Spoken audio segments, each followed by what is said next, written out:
The streets of Washington, D.C. were unusually quiet that morning.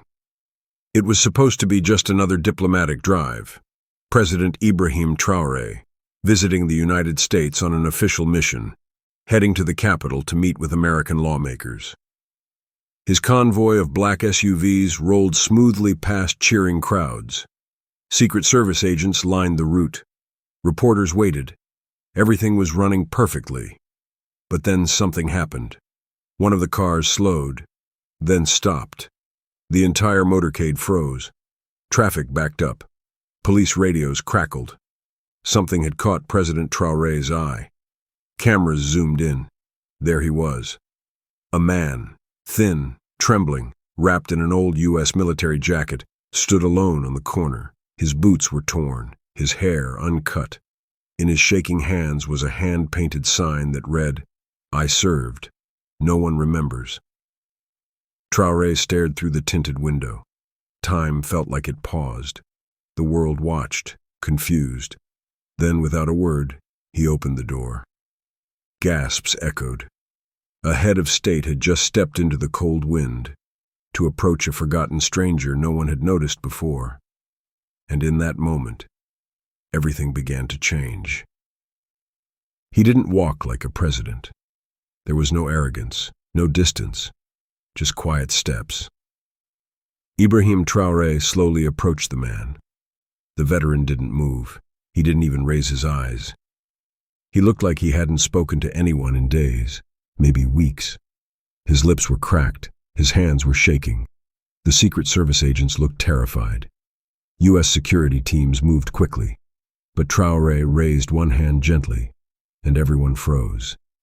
Then, the world watched as President Ibrahim Traoré did the unthinkable. He knelt, right there on the sidewalk, beside the veteran. Cameras flashed, but Traoré didn't care. His eyes met the man's. He placed one hand on his shoulder. The man flinched at first. Then something inside him gave way. Traoré whispered something we couldn't hear, and then the veteran burst into tears. He fell into Traoré's arms like a broken child. The leader of a West African nation held him like a brother, a soldier, a human being. People on the sidewalk stopped cheering. They started crying. Some didn't even know why. But they felt something shift. In that moment, this wasn't politics. This wasn't about power. This was something else, something the world forgot a long time ago. Compassion. No one knows exactly what the veteran whispered, but witnesses say President Traoré's face changed the second he heard it. From calm, to stunned, to shattered. One tear rolled down his cheek, then another, and then he covered his face with both hands and cried. A world leader, openly weeping, in front of hundreds of cameras. Reporters were silent. A child in the crowd asked her mother, "Why is that man crying?" The mother couldn't answer. The veteran, still on his knees, slowly reached into his jacket. It looked like he was pulling out a weapon. Security tensed. But then he unwrapped a piece of cloth, tattered and stained. Inside was a folded, yellowing letter. He placed it in Traoré's hands. Traoré looked at it and stopped breathing for a moment. Then he clutched it to his chest like it was gold. The president stood up, helped the man to his feet, and whispered back into his ear. The veteran nodded slowly, as if he'd been waiting for someone to finally hear him. For years. Then, for the first time, he smiled. But what was in that letter? And why did it break Traoré more than anything he'd faced in war? The truth was only just beginning.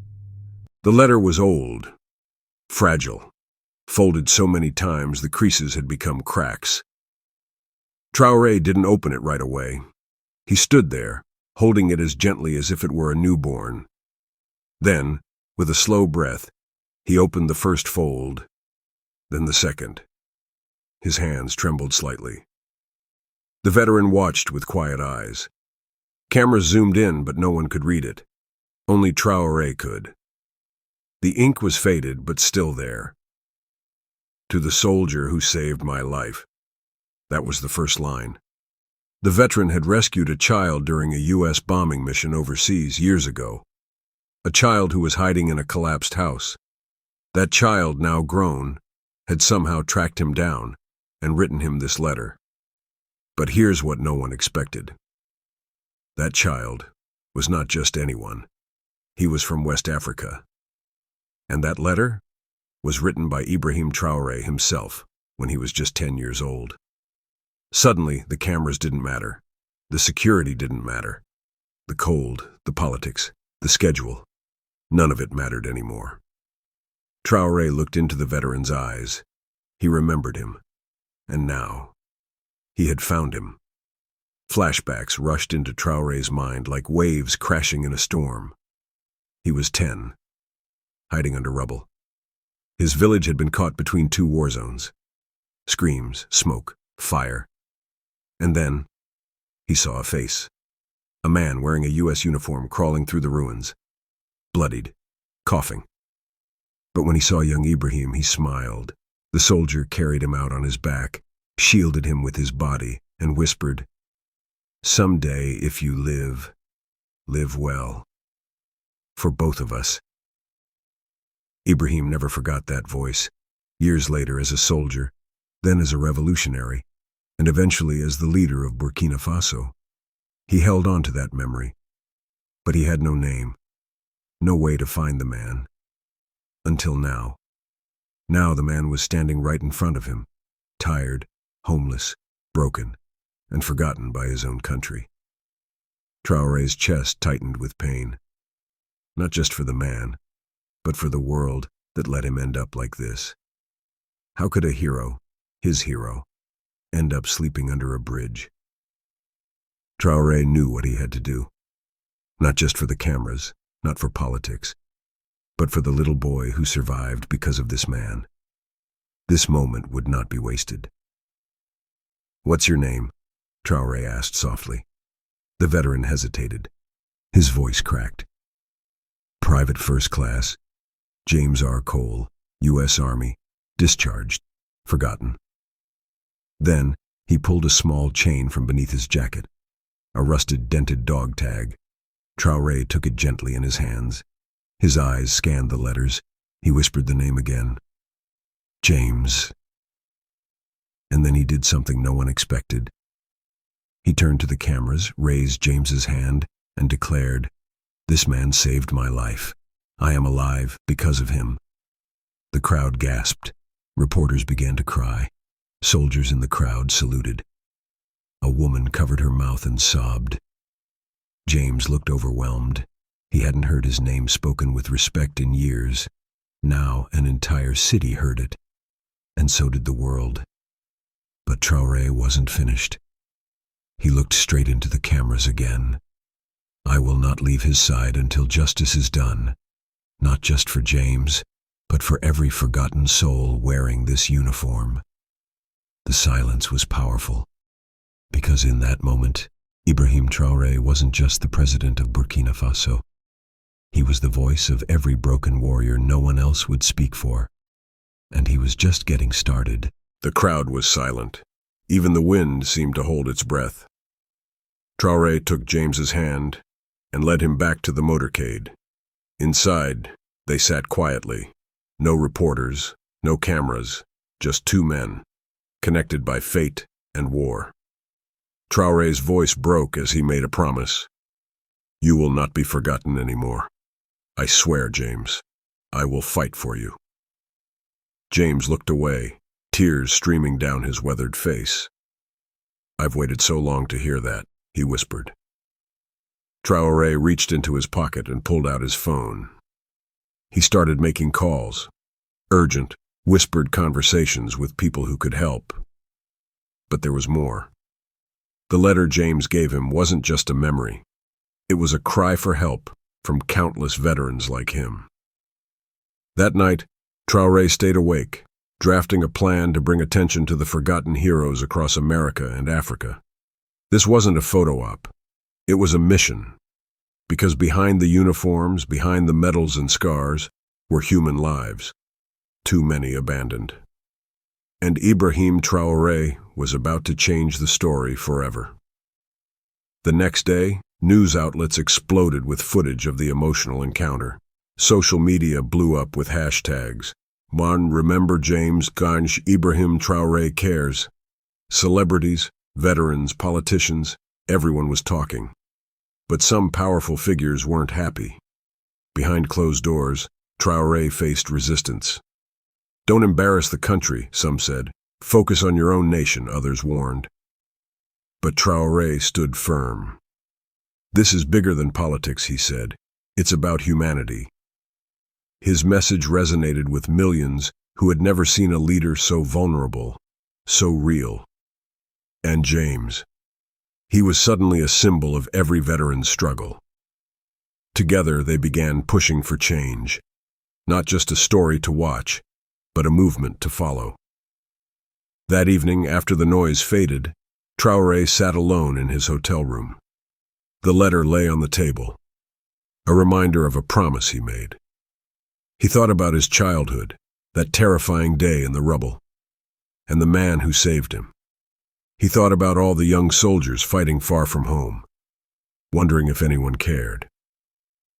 Traoré's heart ached, not for politics, not for headlines, but for those forgotten by their own countries. His tears returned. But this time, they were tears of resolve. He whispered to himself, "I will make it right." And in that quiet moment, far from the cameras, a new leader was born. One who would fight not just for his people, but for all humanity. Early the next morning, Traoré received a call.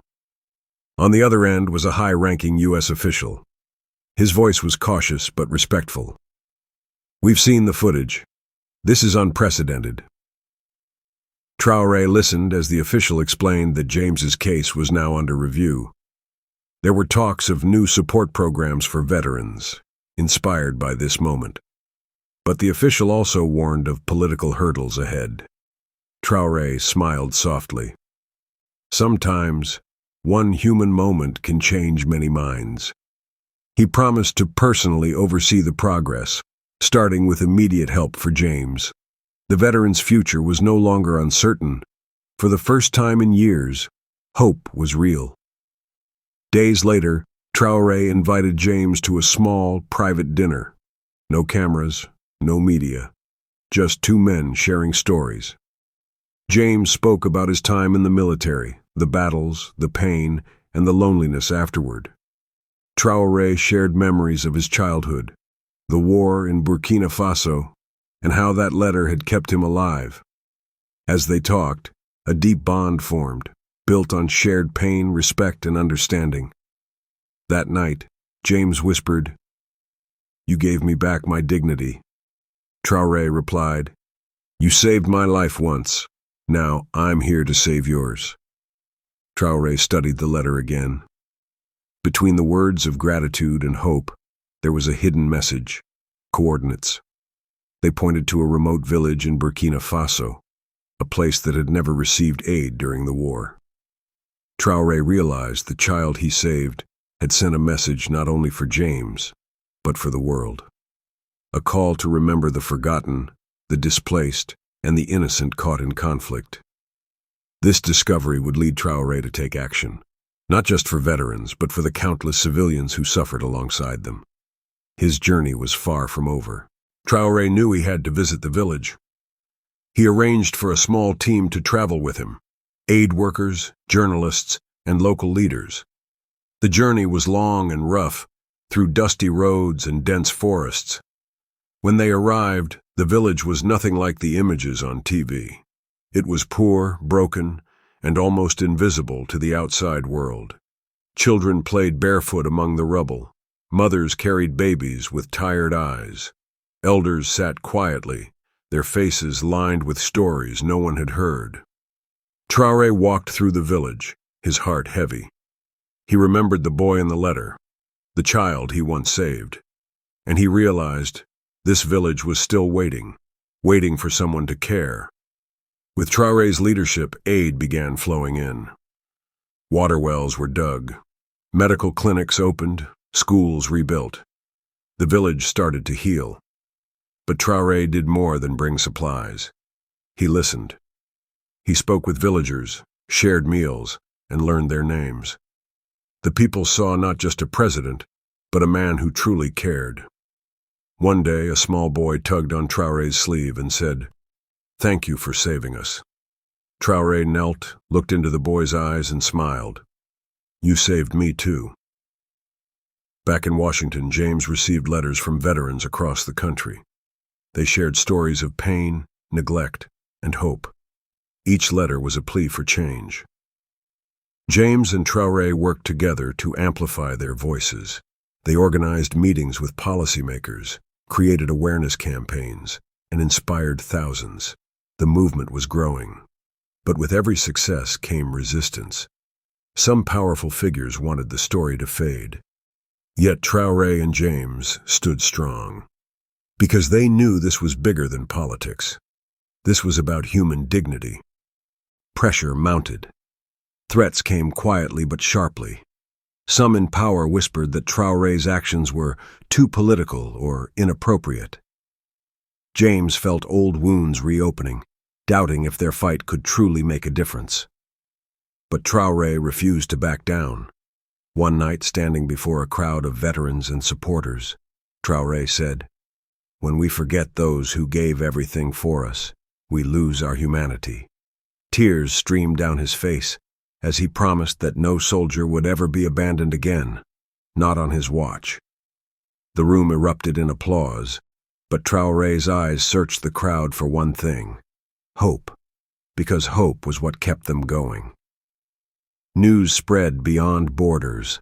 Inspired by Traoré's courage, communities across America and Africa united. Fundraisers, volunteer programs, and government initiatives flourished. James watched as lives were changed, veterans received care, children got education, and forgotten voices were finally heard. Traoré's message echoed in every heart. We are all connected. We owe each other compassion. This wasn't just a story anymore. It was a movement. And it all started with one man choosing to stop his motorcade and see a homeless veteran as a brother. On a quiet evening, Traoré reread the letter once more. He realized it wasn't just a thank you note.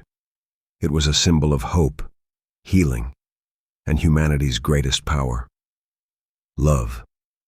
He looked out at the stars, whispering a final promise. For every forgotten soul, I will carry your story. And now, dear viewer, this story is yours too. If it moved you, if it made your heart ache, or your eyes fill with tears, please don't keep it silent. Comment below, how has this story changed your view of leadership and humanity? Like this video if you believe in compassion beyond borders. Subscribe to join this movement, because together we can make sure no one is forgotten. Thank you for watching. Let's keep this hope alive.